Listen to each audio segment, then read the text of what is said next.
On every Tuesday after Easter, we have the story of St. Mary Magdalene.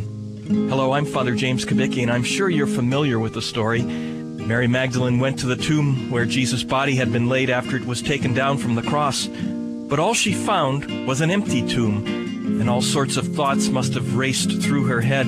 Someone has stolen the body, and who knows what they've done to it. She stands outside the tomb crying, and probably not quiet tears, but loud cries.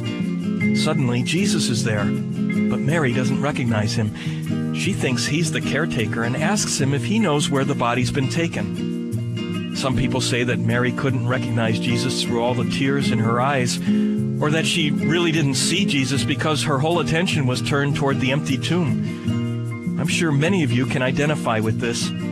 At one time or another, haven't you been overcome by loss, by grief, by sorrow, pain, and tears, so much so that all you can see is emptiness and darkness, and God is nowhere to be found? But like Jesus, who was right next to Mary Magdalene, God is there in every human sorrow. The difficulty is we're so focused on ourselves and our pain that we don't give God a chance.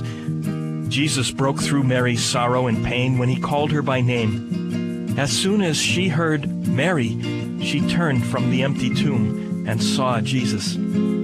Sorrows and pain are part of life, but we have a choice what to do with them. We can focus on them, or we can turn our attention to the one who overcame Mary Magdalene's sorrow and will ultimately overcome every human sorrow. Call his name, Jesus, and hear him in the depths of your heart call your name.